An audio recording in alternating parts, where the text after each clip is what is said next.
Elena.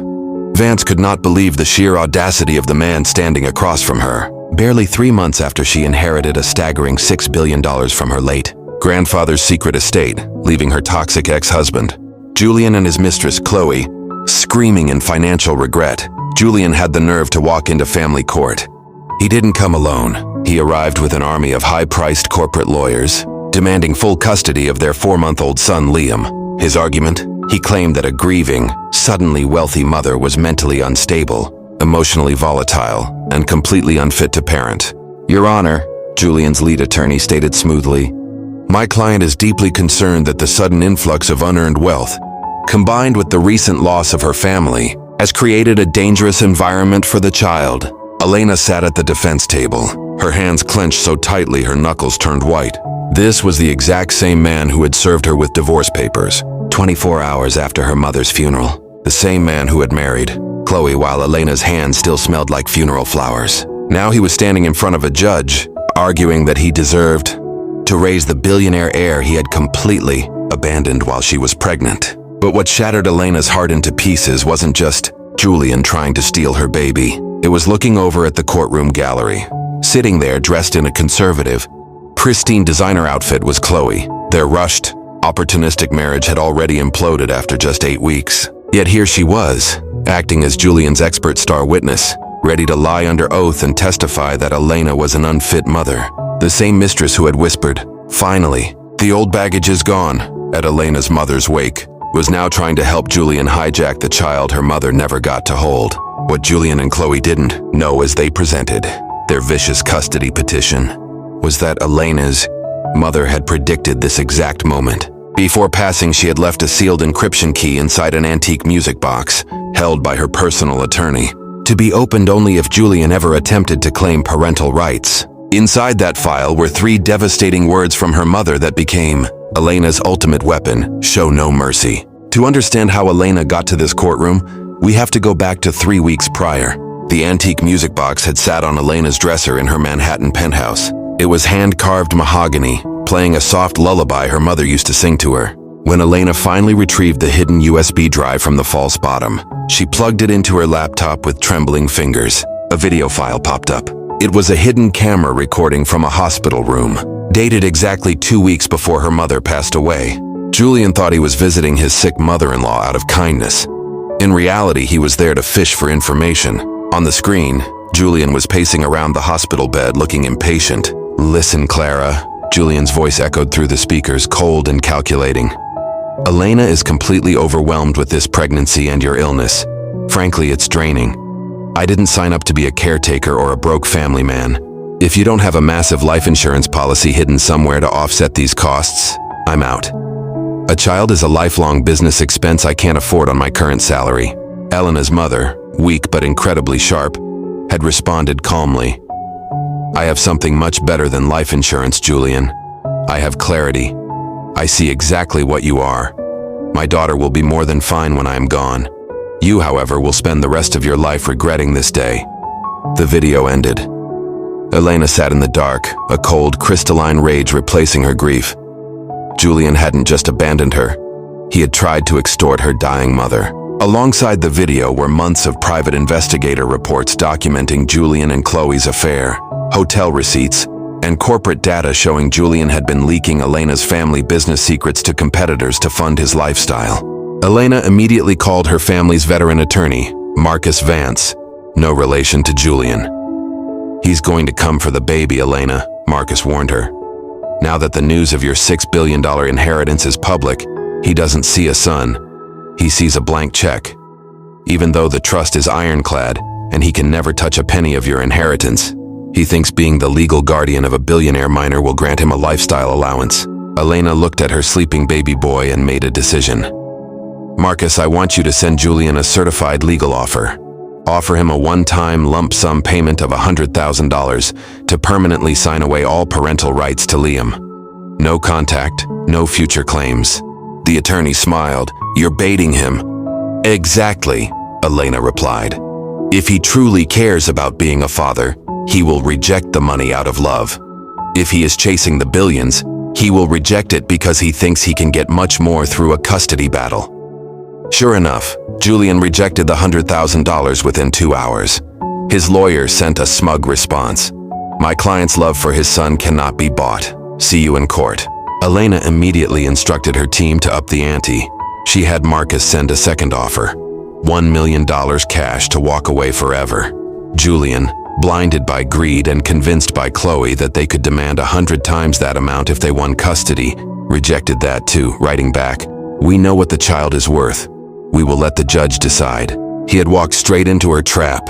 Back in the family courtroom, Judge Evelyn Torres, a no-nonsense magistrate with 2 decades of experience, listened intently as Julian's lawyer tried to paint Elena as emotionally unstable. Then it was Marcus Vance's turn to cross-examine Chloe. "Ms. Chen," Marcus began, his voice echoing with authority, "you have testified under oath that you observed my client acting erratic and volatile during child drop-offs.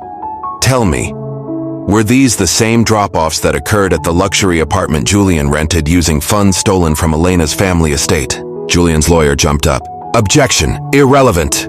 It goes directly to the witness's credibility and financial motivation, Your Honor," Marcus countered.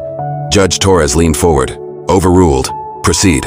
Marcus pulled out a folder of financial records. "Ms. Chen, you recently filed for personal bankruptcy with over $300,000 in debt. Your joint marketing firm with Julian is currently facing liquidation. Isn't it true that you and Julian explicitly discussed how much guardian maintenance money you could extract from baby Liam's trust fund if you won this case?" "That's a lie!" Chloe shrieked from the witness stand. "Is it?" Marcus tapped a button on his tablet. A legally subpoenaed audio recording played through the courtroom speakers. It was a voicemail Chloe had left for Julian just days before the lawsuit was filed. "Julian, stop ignoring me. The firm is going under. Elena just inherited $6 billion. If you don't file for custody right now, we lose everything. Any judge will give a biological father rights. Once we get the kid, we get a court-ordered monthly allowance from his trust to maintain his standard of living. We can clear our debts and live like royalty. Do it now." The courtroom fell into a stunned, horrific silence. Julian covered his face with his hands. Chloe looked as though she had seen a ghost. Marcus wasn't finished. He turned his attention to Julian. "Mr. Richardson, you claim your love for your son is priceless. Yet we have documented evidence that you refuse to pay a single dollar toward Elena's prenatal care or hospital bills. Furthermore, we have entered into evidence the certified letters where you rejected both $100,000 and $1 million to sign away your rights." Marcus looked directly at the judge. "He didn't reject the money out of love, Your Honor. He rejected it because he was holding out for a multi-million-dollar payout from a 4-month-old infant's trust." Judge Torres closed the file with a thud that sounded like a gunshot. She looked down at Julian and Chloe with absolute disdain. "Mr. Richardson," Judge Torres said, her voice shaking with controlled anger. "In my 20 years on this bench, I have rarely witnessed such a transparent, disgusting display of greed masquerading as parental concern. Your petition for custody is denied with prejudice. I am terminating your visitation rights entirely, pending a full psychological and financial fraud investigation by the state." Elena let out a breath she felt she'd been holding for months. She had won. Liam was safe. But people driven by desperation don't vanish quietly. 3 weeks after the courtroom victory, Elena's phone exploded with notifications. Chloe, ruined financially and humiliated publicly, had launched a vicious, coordinated smear campaign. A tabloid website published a breaking headline: "Billionaire heiress Elena Vance, investigated for child neglect." The article featured photos of a woman who looked exactly like Elena, leaving a baby in a hot car seat while shopping inside a luxury boutique. The story spread like wildfire on social media, sparking public outrage. Elena didn't panic. She remembered her mother's words: "Show no mercy." Instead of hiding, Elena used her massive resources to hire the top digital, forensics, and cyber intelligence teams in the country. Within 48 hours, they had tracked the original, unedited photos to a stock imagery website and traced the upload IP, addressed directly to a burner phone purchased by Chloe Chen. Elena didn't just issue a statement. She bought out primetime television slots and hosted a live-streamed global press conference from her foundation headquarters. Standing confidently before a wall of cameras, Elena laid out the evidence piece by piece. She showed the metadata proving the photos were deepfakes. She displayed the security footage of Chloe purchasing the burner phones.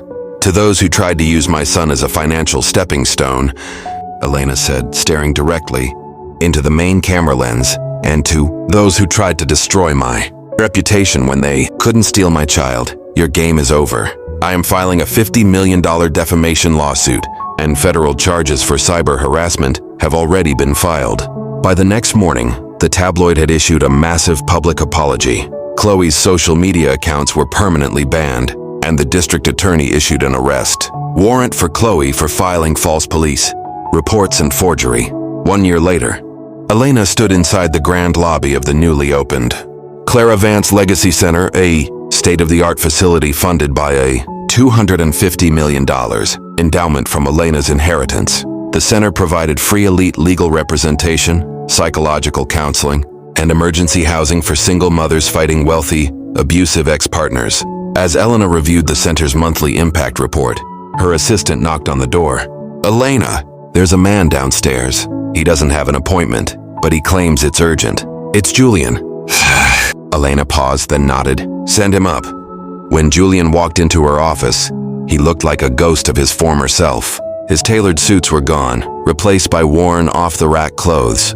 His tech startup had collapsed. He was buried under legal fees, and he had been completely blacklisted from the industry. "Elena," Julian whispered, refusing to meet her eyes. I came to apologize. I lost everything. Chloe moved away to escape the lawsuits, and I'm facing bankruptcy. I know I was a monster. I just want to know, can I see Liam? Just once?" Elena looked at him. She expected to feel anger, or perhaps satisfaction, but looking at the man who had once made her feel completely worthless, she felt absolutely nothing. He was completely insignificant. "Julian," Elena said calmly, turning back to her desk, "my mother taught me that real power isn't about destroying your enemies. It's about building a life so beautiful and impactful that the people who hurt you become entirely irrelevant. You are irrelevant to our lives. Please leave." Without a word, Julian turned and walked away, disappearing into obscurity. That evening, Elena walked into Liam's nursery. At 14 months old, he was laughing, taking his first clumsy steps across the room. Elena picked him up, hugging him tightly, and looked out the window at the glowing lights of the city. She hadn't just protected her fortune. She had protected her family's future. The best revenge wasn't a shouting match in a parking garage or a bitter feud. It was becoming so strong, so purposeful, and so whole that the darkness could no longer touch her. Now let's talk about you. Have you ever had someone walk out on you when you were down, only for you to rise up and prove them completely wrong? Have you ever witnessed karma catch up to someone who tried to exploit your kindness? Drop your story in the comments below. Let's remind each other that being underestimated is often the greatest advantage you can have. If you believe that a mother's love is a force that can never be broken, and that children should always be protected from greed, smash that like button right now. Don't forget to hit that subscribe button and turn on the notification bell. I post deep dive stories of justice, karma, and hidden truths every single week, and you do not want to miss the next one. Tell me in the comments, where are you watching this story from right now? Whether you are in New York, London, Dhaka, Sydney, or Tokyo, let me know below. Thank you for watching. And remember, the people who underestimate you are simply doing you a favor. Stay strong, stay focused, and build your empire.